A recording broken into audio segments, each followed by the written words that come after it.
हमने भी ये चीज़ सुनी है कि जिसके नसीब में जो लिखा होता है एक दिन उसे वो मिलता ही है, तो उसके लिए हमें परिश्रम करना चाहिए। तो सर एक इनके बीच में क्या एक थिन लाइन नहीं है कि हमने सोचा जैसे 71st डे पर मुझे ऐसा लग रहा है कि अब मुझसे और नहीं होगा, अब मैं नहीं करूँगी। माना कि वो गिव अप भी कहा जाता है, लेकिन अगर मेरे नसीब में है कि नहीं यार कल ये तुझसे हो जाएगा, अगर मैं कोई भी टास्क कर रही हूँ कल ये कंप्लीट होगा, लेकिन मैं सोचूँ नहीं मेरे से ये प्रेशर नहीं हो रहा, I should let go this, I should start some other thing.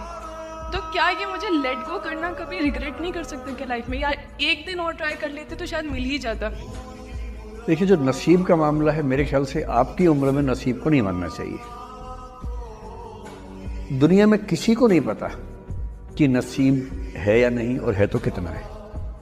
सब तुक्का लगा रहे हैं, मैं भी तुक्का लगा रहा हूं।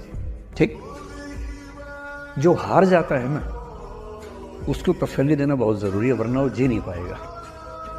और पराजित व्यक्ति को तसल्ली देने के लिए सबसे अच्छा शब्द है नसीब, भाग्य, नियति, बहुत ज़रूरी है। और इसलिए एक उम्र के बाद गीता का सार पढ़ना बहुत ज़रूरी है। समझना पड़ता है कि सब कुछ हमारे हाथ में नहीं होता है, सच में नहीं होता है। पर इसका मतलब ये भी नहीं है कि सब कुछ किसी और के हाथ में होता है। अगर ऐसा होता तो बिना मेहनत करने वाले आईएएस बन जाते या कुछ भी बन जाते। ये हो सकता है कि आईएएस बनने के एग्जाम में 10 ने मेहनत की, उनमें से 8 का हुआ, 2 का नहीं हुआ। पर यह नहीं हो सकता कि एक आदमी ने मेहनत नहीं की तो उसका आईएएस हो गया। बिना मेहनत के तो नसीब भी नहीं मिलने वाला है।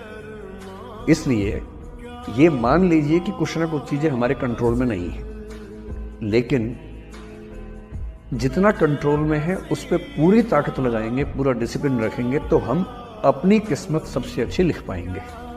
सबसे अच्छी मतलब बाकी तो सर, मेरी जितनी अच्छी हो सकती है उतनी अच्छी लिख पाएंगे।